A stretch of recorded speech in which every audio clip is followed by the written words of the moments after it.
नमस्कार। पिछले वीडियो में आपने देखा हम बात कर रहे थे झारखंड के प्राचीन राजवंशों के बारे में, ठीक है ना।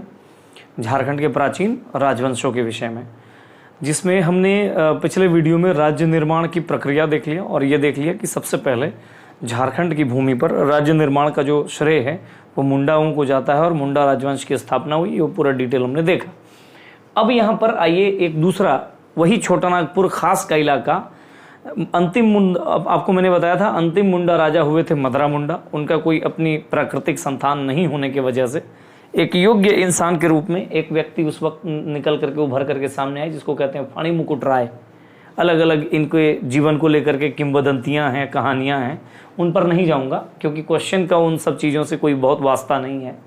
तो फणी मुकुट राय को तत्कालीन जो अंतिम मुंडा राजा थे उन्होंने और कई लोगों ने मिलकर के चुन लिया और फणी मुकुट राय ने नागवंशी राज्य की स्थापना कर दिया। इसलिए नागवंशी राज्य की के संस्थापक के तौर पर फणी मुकुट राय को जाना जाता है। कौन सा समय था? तो 64 ईस्वी। आपको हमने बताया था कि मुंडाओं का प्रवेश 600 ईसा पूर्व के आसपास होता है, यानी 600 साल 650 वर्ष के बाद 64 ईस्वी में फणी मुकुट राय ने नागवंशी राज्य की स्थापना की। और जे रीड नामक एक विद्वान है, उनके अनुसार 10वीं सदी में यह स्थापना हुई है, ठीक है, याद रखना है। फणी मुकुट राय के माता पिता का नाम, तो पिता हो गए पुंडरिक नाग, और शायद इन्हीं के नाम पर आपको हमने बताया था कि पुंडरिक देश भी कहा गया है झारखंड क्षेत्र को। पिछले इसके पहले एक वीडियो है जिसमें झारखंड के प्राचीन नामकरण के बारे में भी बातें की गई है। मैंने आपको पहले ही कहा कि ये ऑर्डर वाइज, सिलसिलेवार तरीके से चैप्टर बाय चैप्टर आपको वीडियोस दिए जा रहे हैं। आप आराम से बैठ करके वीडियोस को देखिए, उस पर नोट्स बना लीजिए अपना और क्वेश्चन आंसर का प्रैक्टिस कर लीजिए, दैट्स इट। माता का नाम एक वाराणसी की ब्राह्मण कन्या है जिनका नाम है पार्वती। इन्हें नागवंश का आदिपुरुष कहा जाता है, नागवंश का आदिपुरुष कहा जाता है। विवाह कहाँ हुआ? पंचेत घराने में। एक्चुअली छोटा नागपुर का जो पूर्वी साइड है ना, वहाँ पे, यानी आज का धनबाद, वो जो आज का धनबाद में पंचेत राजवंश हुआ करता था। और पंचेत राजवंश से इन्होंने एक्चुअली अपनी शादी करके भारतीय इतिहास के उन प्रारंभिक राजाओं में खुद के नाम को इन्होंने शामिल कर दिया जो वैवाहिक संबंधों के जरिए अपनी कूटनीतिक विजन या कूटनीतिक दृष्टि का उदाहरण पेश कर रहे हैं। पंचेत के घराने में शादी करके अपनी शक्ति को और बढ़ा करके इसी पंचेत घराने की मदद से इन्होंने दक्षिण में उड़ीसा में क्योंझर राज्य हुआ करता था, उस क्योंझर राज्य के राजा को इन्होंने हराया है, याद रखिएगा। इन्होंने अपनी राजधानी बनाया सूतियाम्बे को, और सूतियाम्बे में ही एक सूर्य मंदिर का इन्होंने स्थापना किया, सूर्य मंदिर का निर्माण किया। किसने? फणी मुकुट राय ने। इनके दीवान थे भवराय श्रीवास्तव। ये भवराय श्रीवास्तव नाम से ही स्पष्ट पता चलता है कि ये वो पहले दूरदर्शी शासक थे झारखंड के, जिन्होंने झारखंड क्षेत्र में सदानों की भूमिका को सुनिश्चित किया कि नहीं, सदान लोग भी आकर के इस राज्य में धीरे धीरे, ये जो आदि सदान, मैं आपको सदान पढ़ाऊंगा कभी, तो जिन्हें आदि सदान कहा जाता है, जो एकदम झारखंड के राज्य, झारखंड मतलब लगभग 2000 साल पहले से जो लोग आए हुए हैं, तो उनमें से ऐसे लोग थे। और फणी मुकुट राय को बहुत ज़्यादा श्रेय दिया जाता है इस बात का, जो आदि सदानों को यहाँ पर बसाने में जो उनकी एक बड़ी भूमिका दिखी जाती है। और इनकी हत्या कर दिया है फणी मुकुट राय का बाघदेव सिंह ने, याद रखिएगा। तो बाघदेव सिंह ने हत्या कर दी, याद रखिएगा। बाघदेव सिंह एक और व्यक्ति हैं जो आकर के 1365 में आपको रामगढ़ राज्य की स्थापना करते हुए नजर आएंगे, ठीक है, तो याद रखिएगा 1365 ही है शायद। तो रामगढ़ राज्य के संस्थापक के रूप में एक बाघदेव सिंह नजर आएंगे, वो दूसरे बाघदेव सिंह है। आगे, अब ये तो हुआ आपका नागवंश के आदिपुरुष फणी मुकुट राय के बारे में। कुछ बातें हैं, अन्य कुछ और शासक है, जरा इनके विषय में जान लीजिए, कौन कौन है, क्या क्या है, एक एक करके देखिए। जो इंपॉर्टेंट पॉइंट है हमने आपको लाया है। एक व्यक्ति हैं बाद में बने जो प्रताप राय राजा, इन्होंने राजधानी को सूतियाम्बे से चुटिया ले गए। नंबर 1, इन्होंने राजधानी को सूतियाम्बे से चुटिया ले गए और ये पलामू किला के निर्माता हैं। याद रखिएगा, पलामू किला दो हैं, एक नया किला, एक पुराना किला। तो पुराना किला इन्हीं के वक्त में बना है। एक व्यक्ति है भीमकर्ण, ये पहले ऐसे नागवंशी शासक रहे जिन्होंने राय के स्थान पर कर्ण की उपाधि ली और उस वक्त में प्राचीन आप भारतीय इतिहास में जाएंगे तो कलचुरी एक ऐसे राजवंश थे, कलचुरी एक ऐसे राज्य था जहां के शासकों के द्वारा कर्ण की उपाधि ली जाती थी। और ऐसा माना जाता है कि भीमकर्ण ने भी कलचुरी राजवंश से ही इंस्पायर होकर के यह उपाधि धारण की थी।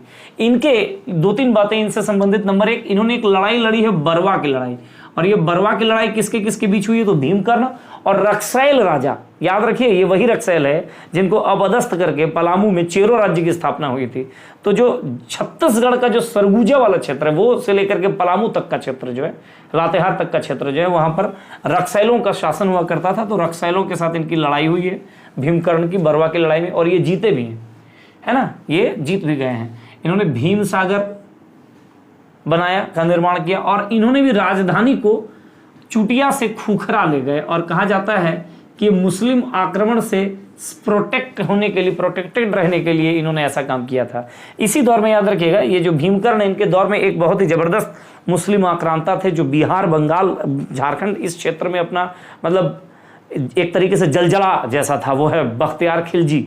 ये वही बख्तियार खिलजी हैं जिन्होंने नालंदा विश्वविद्यालय को जला दिया था, ये सोच करके ये ज्ञान का केंद्र है, इसको जला देना बहुत जरूरी है सबसे पहले।